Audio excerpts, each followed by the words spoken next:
I'm like, are you recording this whole time? Hey guys, welcome back to my channel. I have a very lovely guest, my friend, Samantha. You were like, I have a very lovely If you guys watch my main channel, vlogs, things, you know that like Samantha and I met on the internet and we've been friends ever since. I don't know why I'm laughing. The reason Samantha's here is because you guys know Chris and I have been on our keto journey for over a month now. Kind of talked about it and all that stuff, but Samantha has actually been on the keto lifestyle for about 5-6 years? Yeah, so it was 6 years ago that I started. This last year, I took a year off just to prove to myself that keto was right for me. I tried other things just to validate that choice. Ultimately, I'm back on keto, and it was just proof that this is the lifestyle for me. And when I found out that you guys were doing it, I was so psyched. If you've been on any sort of diet or eating mentality, you know that when there's power in numbers and people understand what you're doing, that's very validating and exciting. This also proves Chris and I did our research because we've known you for a few years now, and yeah. I met you when you were on the keto lifestyle. Yeah. I talked about it and I knew about it because we'd go out to eat and I'd be like, what are you eating? I'd bring my special homemade chips and shit. I never judged, but it was never something I was like, I'm gonna do it because Samantha's doing it and it works for her. I did know a little bit more about it because of you. Sure. Samantha actually has a YouTube channel as well, and if you don't watch YouTube videos, follow her on Instagram, or if you watch, do both, because I get a lot of my tips on your Insta stories. Thanks. YouTube, you've kind of transitioned from beauty into more wellness. Yeah, wellness, lifestyle, traveling too, because I'm on the road with the National Tour of Rent. Interests have broadened, and I think that people are multifaceted. Just trying to show my most authentic self, which right now, keto is probably a huge part of that. I would say it's not that your interest has broadened, it's just you are showing more. I'm showing more, yeah, exactly. Especially on the road. Yes. You have to. Yes. It's actually a great way of eating for people if you are constantly traveling for work. I really recommend this lifestyle. It's actually proven much easier than anything else I've personally participated in. We're gonna do a part 2 on your channel. Yeah. So come on by. Also, the great thing is you can DM her on Instagram and she'll answer, because I do it all the time. I have her number, but I DM her. It's so funny how sometimes we'll start talking in DMs, and then it'll I'll be like, okay, let's just switch to text. Yeah, because then it's easier. Because I see something on her Insta stories that she's eating, I'm like, wait a minute, why is that one bad? I thought I could do, we didn't just jump on the keto train. We don't like trends, but then once we just did all the research, we're like, this is going to be the right way for us, the right one for us to try together as a couple too. That's really hard. We were kind of the opposite, because I always depended on my fitness classes and fitness to keep me healthy, but as you get older your body wants you to do both. I come from more of a 80% of anything that has to do with your body is eating related, and like they say, abs are made in the kitchen, and then 20% of it is exercise. And all I mean by that is, I feel like personally, you can do all the exercise you want, but if you aren't eating right, it's not going to have as much of an impact on your body in terms of what you see physically in the mirror. I think a lot of people can attest to that. You can work out as much as you want, but if you're eating crap, it's not going to manifest itself. Whereas I feel like you can change your eating and you can see a change in the mirror without working out. Yeah, you have to have definitely the food in line is kind of my mentality, and then anything you do in the gym is just going to put icing on that hot ass cake. I didn't know you didn't work out that much. No, I hardly ever worked out when I first did. When I say I first did, I mean the first 5 years of me doing this. This last 6th year, the most recent years, when I was doing a more if it fits your macros lifestyle, which also, it does work, but my body just was fighting it. I like you just said to me before we started filming, she goes, yeah, you definitely put on more muscle, which was my goal, but it was coming with a lot less leanness. Also, in my opinion, 100 times more effort. Because I feel like with the ketogenic lifestyle, I know it like the back of my hand now because I've been doing it for so long, but also I just feel like now that I've tried everything, I was also vegan for 2 years. I don't know if you knew that. I don't think I knew that. a while I ever started keto too. I did veganism for 2 years. Same kinds of journeys that you've been on, like I said, but keto was always the one where I felt the most myself. Like I wasn't angry at the world for the things I couldn't have. And also just physically I felt like I yielded my best results with the minimum amount of effort for me. We were on the road, yeah. So I didn't even tell you that Chris and I were like starting this. No, I saw it on your Insta stories and I was like, what's happening? I'm so excited. And thank God, because moments you'd be like, almond milk, why? I know, I would like text her like an annoying mom. I'd be like, don't do it, or that's not right. Or trying to be helpful, but everybody has to go through their own learning journey when it comes to keto because it's so oftentimes the antithesis of what you think health should be and everything that we've been taught over the course of definitely our lifetime. But if you really look at it, and this is a point I've made to a lot of people, we as a society in American culture haven't really had to deal with the health issues that we've been dealing with since really the 70s. And if you look at everything since the 70s, we were force-fed a low-fat lifestyle. If you limit your fats, you will be healthy.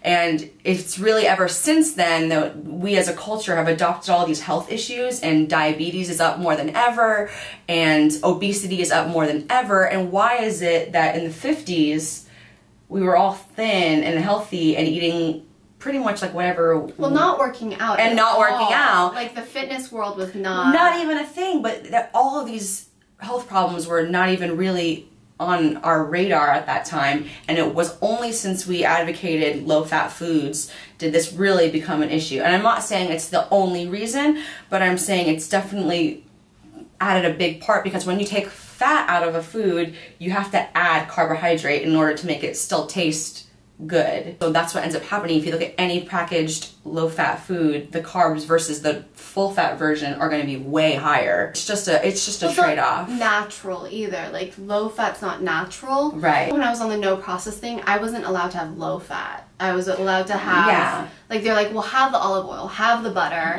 have avocados, but I wasn't eating processed carbs at all. Complex grains, brown rice. Hi! Oh my God, those are giant! Why Yeah, I is made it them remake them half? because they didn't make it right. What is going on? I like this. Yeah. Yum, thank you. Thanks, Bubs. Explain this. Oh, okay. So I just posted about this on my Instagram, which then fueled your interest, because a lot of people feel like they can't have frappuccinos at Starbucks because there's no like very clear-cut cheat replacement on keto. You can't just ask for like a skinny something. Like that's not going to be fulfilling the keto requirements, unfortunately, even if it's like lower sugar or anything. What I ask for is a cold brew with heavy cream, double blended with sugar-free cinnamon dolce. It ends up coming out fairly similar. To me, it's like I haven't had a real frappuccino in so long that to me it's like exactly the same, but I'm sure if you're used to having a typical frap, it might feel a little bit different because the frappuccino base that they use is full of sugar, and all it does is change the consistency. It's not a flavoring. It came out freaking bomb. This have to specify no fat base. Sometimes if you don't say it, they'll ask you if you want it or not because they know that the texture is going to be a little bit different. But it ends up being like 2 grams of carbs for the whole drink. Hot latte version is half heavy cream, half water.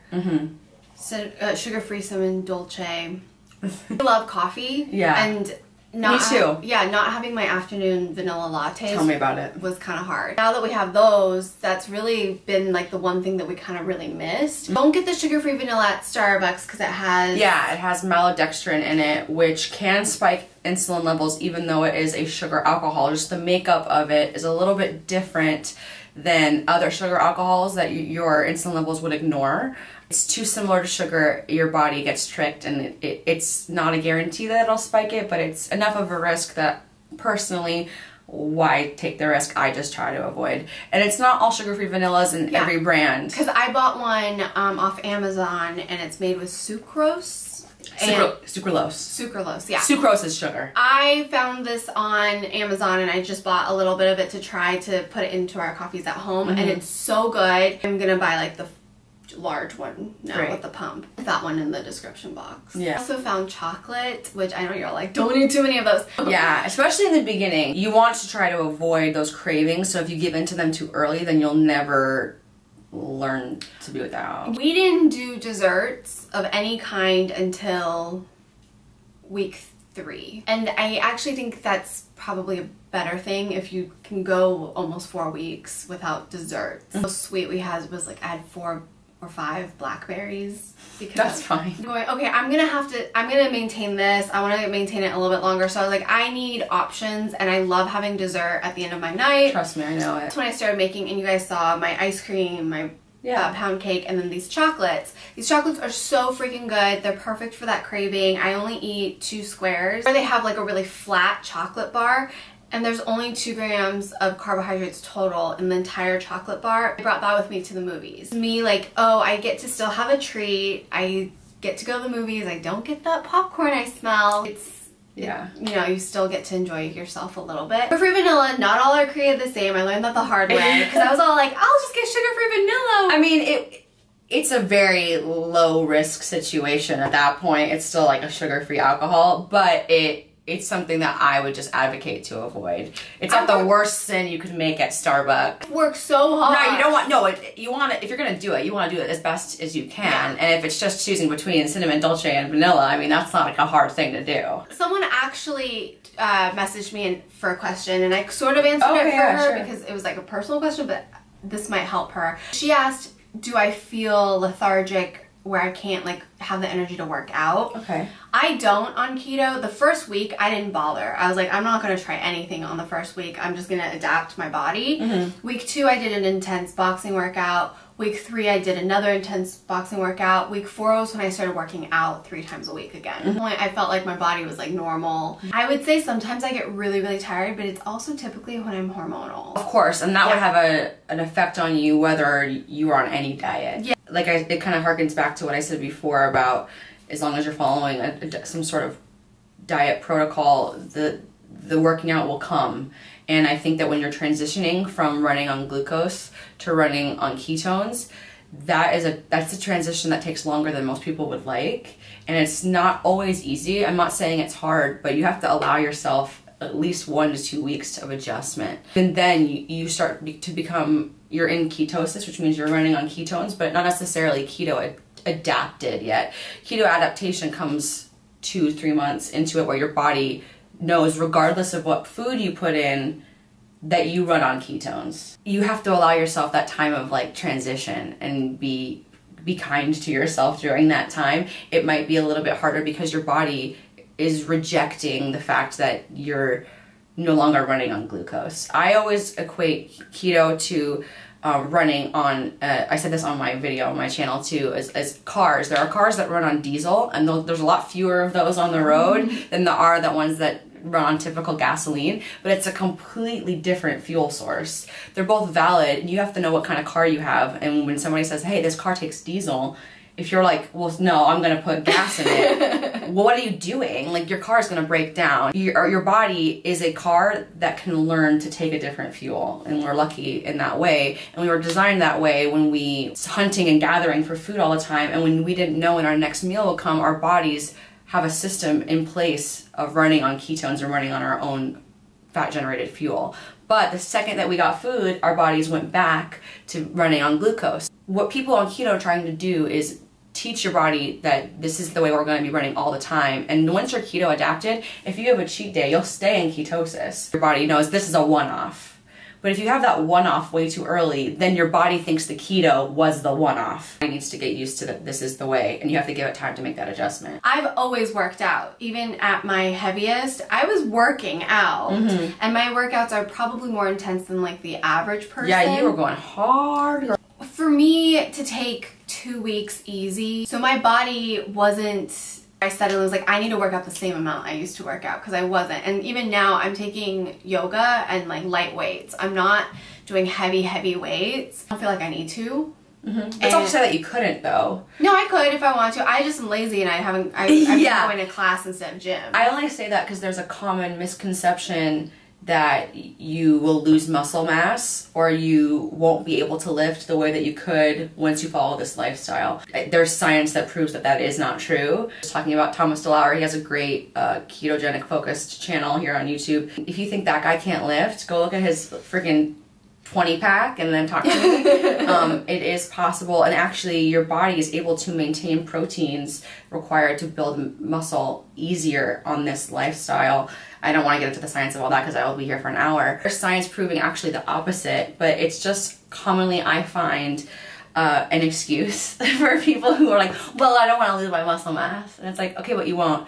Yeah, but, and you're just like, no, dude, like there's science proven that this way of life is perfect for people who want to build muscle, and it's not going to deplete your energy. And even Chris was saying he has so much more focus when he's working out now than he did before. I kind of equate it to a fire that's always on fire as opposed to one that has a giant flame and then goes out really quickly, which is how glucose works in terms of burning energy in your body. You people who use carbohydrates to work out, I'm not a scientist, by the way, it's just I've done a lot of reading. You're gonna have a bunch of people in comments being like, she's wrong! Carbohydrates work for people who work out because they're a quick burning source of fuel, and you will get that crazy amount of energy, and likely you will burn a lot of those carbohydrates off when you're working out, but it's much harder to regulate those levels of energy constantly. And that's why when you don't eat for a long time, when you're on a typical American diet, you will get really tired. Oh, and then yeah. you get crabby, and you get because your insulin's going like this all the time. And I have noticed it's a different kind of hunger. A lot of the times I'm like, oh, it's time to eat. I need to eat because it's time to eat. I find it easier for me to undereat on this than to overeat. There are days like when I do Wingstop, I'm like way over my calorie index. But it's okay, because you can do that on keto. You bring up a really interesting point. The common ideology is calories in versus calories out, right? That's what we've been told our whole lives. At the end of the day, the molecular breakdown of a calorie is not the same for every different type of macro. Your body doesn't process 1 gram of carb the same way it processes 1 gram of fat or 1 gram of protein. It's just different. A calorie is measured by the amount of energy it takes to burn that off. Even if you were to set a piece of wood on fire, it has a calorie because of how long it would take for it to turn to ash, basically. If you look at it from that standpoint, if I'm eating 5 grams of carbs versus 5 grams of fat, if it takes a different amount of energy for my body to burn those same 5 calories, why are we operating on a calories in, calories out? I don't really believe in counting calories. And when I mention my calorie intake, it's only so I know I'm eating enough. Sure. You make a good point, because you'll read blogs like, it doesn't matter how many calories you eat on keto. It's okay to go over your supposed calories. Look, don't go insane. Don't go eating like 10,000 I find it's really difficult to eat a lot at a time. Well, Wingstop gets me on the calories. It's like 1,000 calories for 10 wings. Yeah, but your body definitely needs more than 1,000 calories. And if you eat all that entire meal, are you really hungry again? No. I don't think you're eating as often on keto as you would be in a normal diet, which then might be lower calorie foods at any given time, but you're eating way more often. So I feel like it ends up kind of being a net zero at that point in terms of the two ideologies of eating. So I think it can sometimes facilitate a little anxiety that's not necessary. Yeah, which is when you're like, don't worry about your calories, just eat. Yeah, I use my MyFitnessPal more to make sure I'm under my carbohydrate and that I feel like it is helpful for. There are also a lot of keto apps nowadays because of course it's trendy, which you were saying that you wanted to address too, just the fact that now it's trendy, which is great because you don't have to explain as often why you're doing what you're doing, because there are products out there now too, which makes it easier to follow sometimes. Now there's so many keto apps to help track. With it being trendy, there's a lot of misinformation out there. People putting out information of what they eat in a week that's just like not keto. I hear people being like, well, I'm gonna just kind of do keto. And I would like to point out, this is when you cut to like the inside out anger guy just like flaming from my head. Just eat what you're normally eating because you're gonna get fat.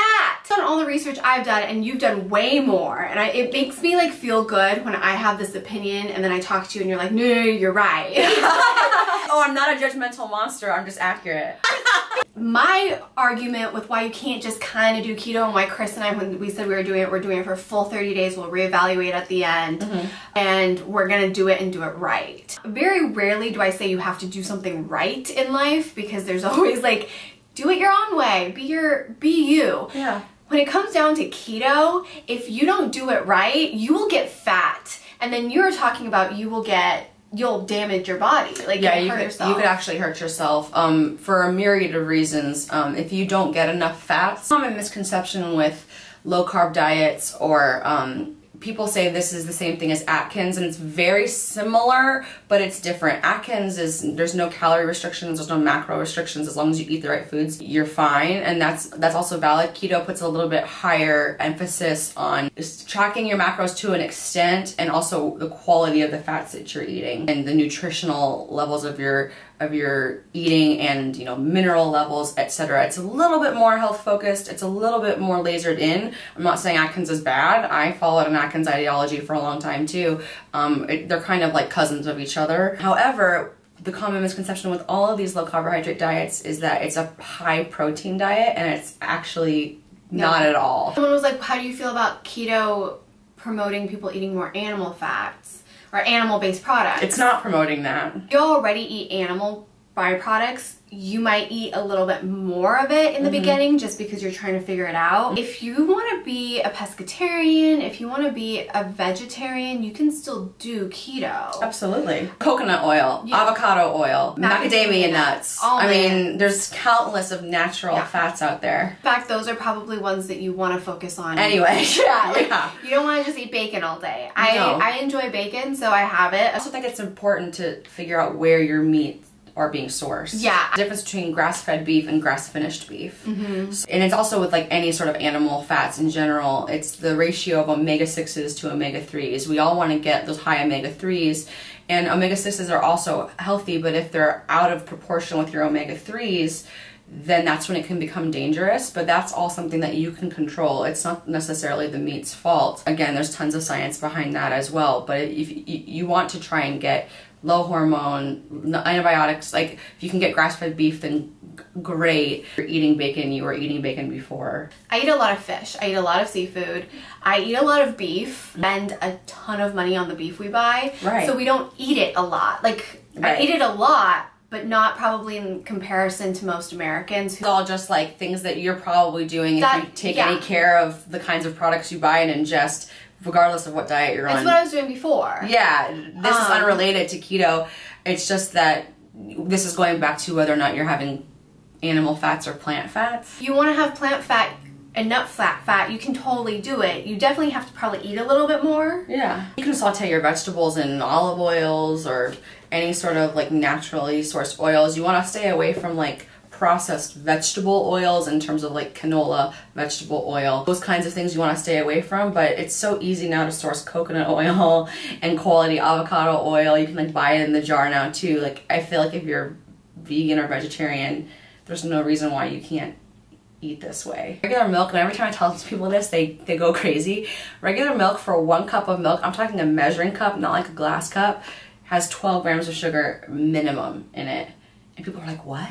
You can't even have milk? 12 grams of sugar per cup? That really adds up. My boyfriend Nick was supposed to have 1 cup of milk for his like diet program or whatever, and he was like, this cup is probably like a cup of milk, right? And I went, no, that's probably like 2 to 3. He's like, what? I've been measuring that as like a cup. I'm like, why aren't you using a measuring cup? He was by accident having like 42 grams of carbs over what he was supposed to be having because he wasn't properly measuring his milk. But that just goes to show how much sugar is in milk. That sugar is what makes a lot of people have gastrointestinal issues, which is why I said to you exactly what you said, that if you switch to half and half or heavy cream, you won't have those same issues, even though it seems like it's more milky, which is so weird because it's less of those naturally occurring sugars and more of the naturally occurring fats. You should only be getting 20 to 25% of your total calories from protein. Only when you have too much protein and you're not having enough fat do you run into these problems that people tend to like spew at you as like, oh, you could have kidney failure, or you can have this, you can have that.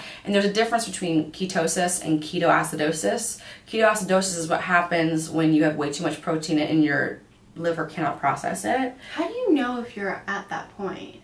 It would be almost impossible. Like, you have to be eating so much protein and so little fat to even get to that point. If we're getting into the real science of it, is the difference between type 1 and type 2 diabetes. To people who have type 1 diabetes, which is the kind you're born with, the kind that you don't acquire through malnourishment, is is the only real people that if they were to go on a keto lifestyle, it would be dangerous for. And that's simply because of the way their bodies process their sugars. So they're the only ones who are really at risk of this. And I don't think that people who have type 1 diabetes are going to be going on this diet anyway for that reason, because they already know their limits. Conversely, the people who have type 2 diabetes, which are brought on by their own malnourishment, it's the perfect diet for them because they almost have the opposite problem. But really, it's only people with type 1 diabetes who could be at risk of any sort of ketoacidosis, or you'd have to be really trying so hard to eat nothing but protein to the point where you make yourself sick. But that's just a common thing that people spew out because it's an easy way to deflect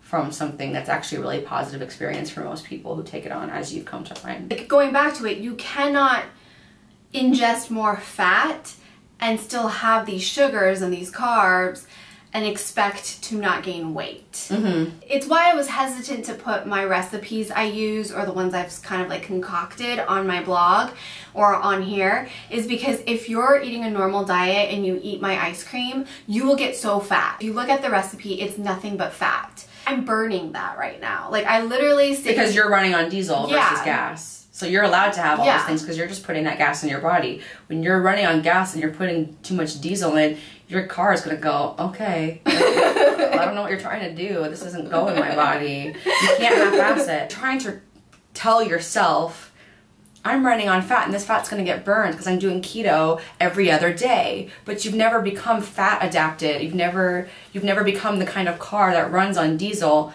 So all you're doing is mucking up the system. You have to give yourself that at least 2 to 3 months to truly become fat adapted. You can burn fat earlier than that, like you've experienced. You can definitely be in ketosis, but your body is not going to say, I am now running on diesel. I am a diesel running body until 2 to 3 months into the process. Then when you have the occasional unintentional screw up or choice meal of, you know what, I'm gonna have pasta tonight because it's my birthday or whatever. You don't need a reason, live your best life. But do you know what I mean? Then your body goes, that's a one-off, I'm gonna get rid of it. It's not normal. This is something I'm just gonna burn and then we're gonna go back to normal. I think that's with any diet. Once you're on that diet, and I hate the word diet because people think diet, it's only a short time period, but diet really just means what people eat. My dog's diet is grain-free. So whatever your diet is, as long as that becomes your body's normal and you decide to have those cheats, like for someone who's more on a carb diet, if you decide to have that fatty meal,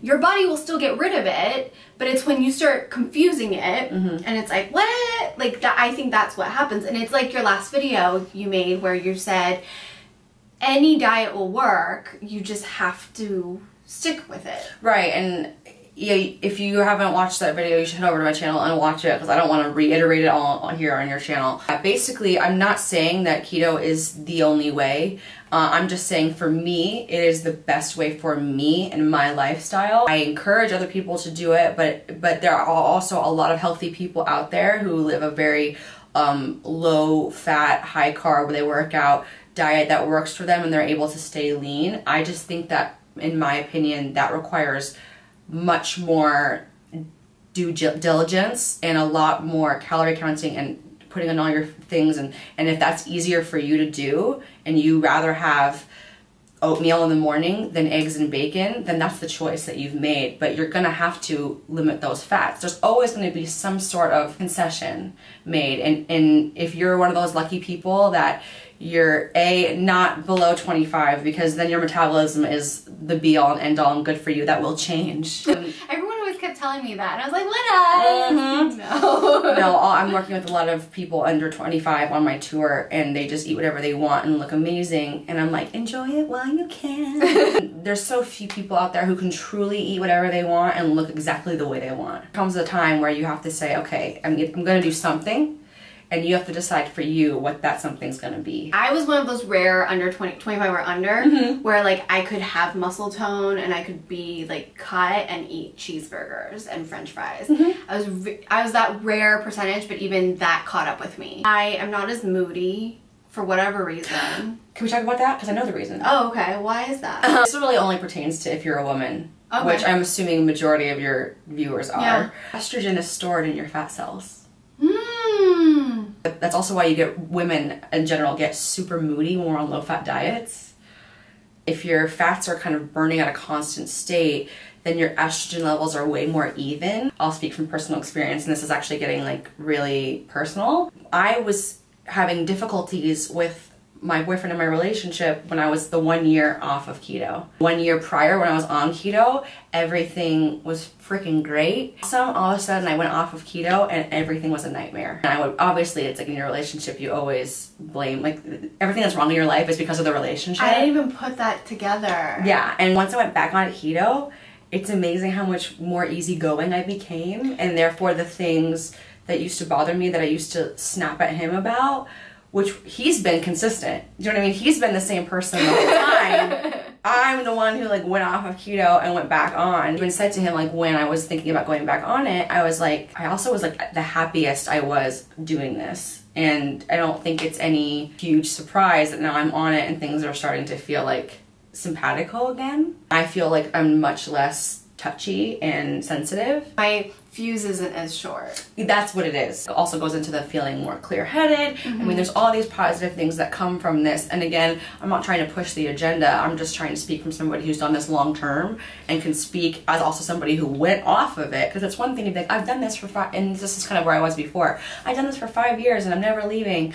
And now that I've gone off of it and come back, I can see like from the other side too, like what happened when I went off of it. And also I just got freaking puffy. So it's not when all of a sudden you're puffed up in places that you haven't been puffed up for 5 years. You're like, what? And I really think that's inflammation, because keto is completely anti-inflammatory, and that was one of the driving forces of us trying it, was because I really felt like there were inflammation, and I didn't really realize how inflamed I was.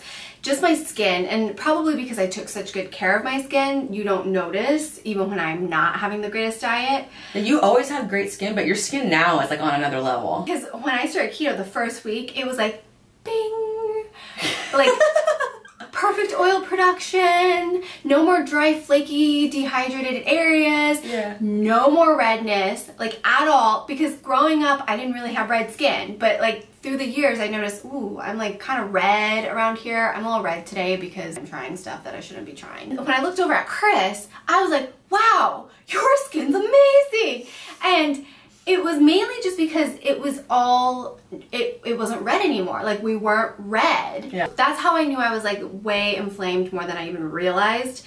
And I was holding on to all this water weight. I think everything comes down to inflammation. Like people ask me about skincare all the time, and I'm just like, why would you do something that's gonna cause inflammation when that's the reason you're gonna break out? That's the reason rosacea is active. That's the reason your skin like becomes unbalanced. Like all skincare problems start with inflammation, and all health problems start with inflammation. There's been so many studies about how sugar breeds cancer cells. Why do you keep eating sugar? Well, because it's delicious. I look at my mom's diet, because she passed away at 73, which considering her health problems is probably not horrible. She knew she had all these health problems, but yet continued to eat a very high carbohydrate, high sugar diet. She loved really rich sugary breads, rice, and there's nothing wrong with any of these things in moderation or as treats, but when you eat that at every meal, she used a lot of cornstarch in her cooking, so even her meat was covered in cornstarch. She used sugar in all of her seasonings, soy sauce and sugar, which all inflammatory. And then for sitting in front of the TV for the next 3 hours, candy, like literal candy, Rice Krispie treat. And she'd be like, well, it's rice. And I'm like, covered in marshmallow. And because she was always such a tiny woman, like very small framed, like, it doesn't show until later in life. And then at that point, you're just like, what are we gonna do? You can't switch someone's diet. It's almost impossible. It's very hard. People are very stubborn. When my mom was going through rehabilitation and physical therapy, the first thing she actually like got out sentence-wise was like, I want cake. I know this is like, I'm making it funny, but this is like, we couldn't get her to say hi. That's an addiction. Yeah. We couldn't get her to say hi, Serene. How was your day? But she was able to tell the speech therapist she wanted the ice cream, or she wanted the cake, or she wants the pie the other patients are eating. That was her reasoning to pass her swallow test, was because she wanted the pie or the cake, you know. I don't blame her, it's delicious. It is an addiction. And that's not to say that, I mean, if you follow her Insta stories, you can have cake and you can have brownies and whatever, but you have to make them keto friendly. It's not like you're saying sayonara to these foods. You just have to adapt the way you make those foods. And I'm also not saying I'm never going to have a piece of real cake. Right. Currently I can't because I'd rather get to keep going. Yeah. You're so close. Yeah. Yeah. When I reach my goal, and I flat out said, when I reach my goal, I'm going to go have a cheat meal. Be French fries, because I really do miss French fries. Talking about my mom, like, I look at her and I'm like, well, if we were able to have switched her diet, would it have prevented some of the tumors from growing? Would it have prevented a lot of these other health complications that came from all the surgeries we had to keep doing? Who knows? There's probably no way of knowing. I do know that sugar breeds inflammation, and inflammation in your body, too much of it is not good. And it's been proven to actually feed cancer cells. For me and for Chris, like, we really want to live a healthier life. Like, I want to be able to go to Italy in my 50s, enjoy walking, you know, like it's harder to travel if you don't feel good, and I don't want to not feel good and have like a poor quality of life. Very sad, but we're actually the first generation that's not going to live longer than the previous generation. All throughout time, people have lived longer and longer and longer and longer and longer. If you look back even 3 generations ago, people, if you got to like 40, you were like nearing the end. Do you know what I mean? And then all of a sudden it's like people are in their 70s, people are in their 80s, people are in their 90s. And now if you look at, like, even if you just take celebrities for example, and I'm not talking like drug or whatever related, people are dying in their 60s now all the time.